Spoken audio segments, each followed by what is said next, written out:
aku bentar aja boleh Bang? Silakan langsung aja. Jadi gini ya, logical fallacy dari saudara-saudara kita Oten, Erben dan juga Rion yang udah nyungsep tadi ya, bahwa menurut mereka itu pemahamannya parameternya harus seperti Kristen gitu loh.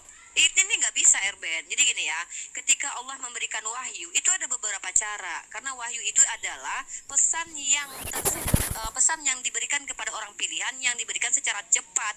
Nah, pesan ini bukan hanya melalui malaikat Jibril, bisa jadi melalui ditanamkan kepada hati para nabi dan rasulnya, atau juga dalam mimpi. Itu yang disebut dengan wahyu. Pahami dulu kata wahyu, di dalam kitab kalian nggak ada kata wahyu.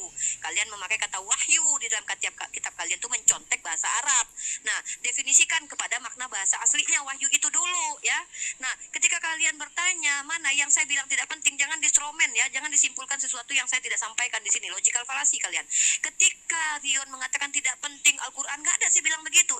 Yang tidak penting adalah keinginan Rion yang menghendaki harus tertulis di dalam Al-Quran bahwa malaikat Jibril turun tek lalu memberikan informasi kepada Nabi Isa, jadilah firman Tara. Bukan begitu bro ya. Tetapi di sini Nabi Isa alaihissalam adalah nabi yang disertai diperkuat oleh Rohul Kudus, maknanya juga diberikan wahyu dan maknanya sama, disertai juga sama seperti Hasan tadi. Dan Rion apa masalahnya gitu ya, saya kembali ke hadis tadi ya, bahwa itu disertai malaikat Jibril bukan menerima wahyu. Nah, lalu pertanyaan kalian itu yang saya maksud, tidak mesti kami harus jawab yes or no atau sesuai dengan keinginan kalian, karena paradigma cara berpikir kita itu berbeda bro. Nah, apakah Allah yang memberikan wahyu atau mujizat kepada Isa atau Jibril? Pertanyaan lucu. Kenapa? Karena malaikat Jibril itu penyampai. Nah, contoh gini, apakah Unirifa mendapatkan firman Tuhan dari Allah langsung? Ya tidak. Dari siapa? Enggak juga dari Nabi Muhammad langsung, enggak juga dari malaikat Jibril, enggak juga dari sahabat. Dari siapa? Ada dari Ustadz Tahta. Apakah Ustadz Tahta itu berfirman? Nih, cara berpikir kalian tuh ngawur gitu loh, menyalahin nalar manusia hidup. Ya, jadi kalau seandainya dikatakan apakah Allah yang memberikan firman kepada Nabi Isa? Yes.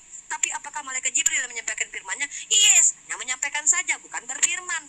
Pahamilah dulu Erben antara itu. Aduh, makanya Ben jangan lama-lama menuhankan manusia. Jadi begini cara berpikirnya. Makasih pausnya. Silakan malu Ma.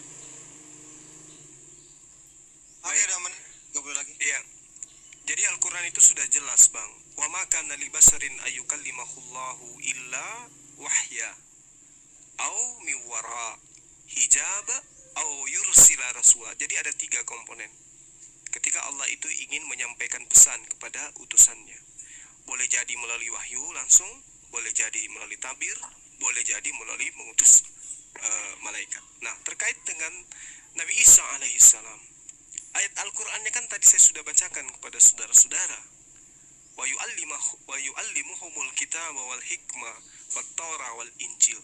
Dan Allah ya di situ wa yu'allimuhu, Allah yang mengajarkan kepadanya Alkitab.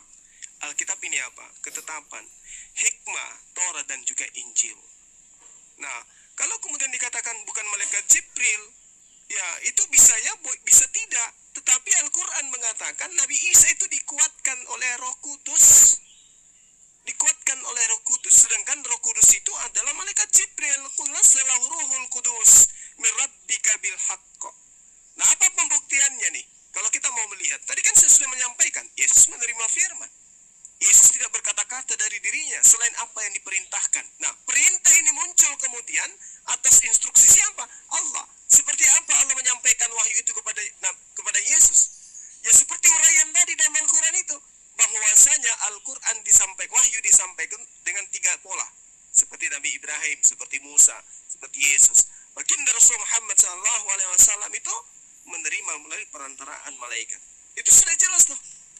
Jadi tidak ada kemudian yang perlu dipermasalahkan di sini. Yang bermasalah tadi adalah tema kita. Apa yang sukar untuk ditanggung oleh orang yang ada di zaman Yesus, yang akan diajarkan kemudian. Dan poin apa itu yang tidak bisa ditanggung itu? Dan di agama mana ajaran-ajaran yang ketika didudukkan ajarannya kepada Yahudi, maka Yahudi tidak sanggup menanggungnya pada masa itu? Dan ajaran mana yang kemudian ya hanya sepele ajanya? Membatalkan hukum Torah itu adalah hal yang tidak sulit bagi Bani Israel. Meninggalkan hukum Torah itu hal yang tidak sulit. Bahkan Yesus mengatakan dalam Yohanes 7 ya, dikatakan bahwa Orang-orang banyak ini yang tidak mengenal hukum Taurat, terkutuklah mereka. Artinya ketika dikatakan bahwasanya Taurat itu adalah hal yang berat, sesuatu yang akan diajarkan itu adalah yang berat, itu hanya Islam, bukan ajaran Kristen. Demikian. Oke, waktunya sudah habis. Mungkin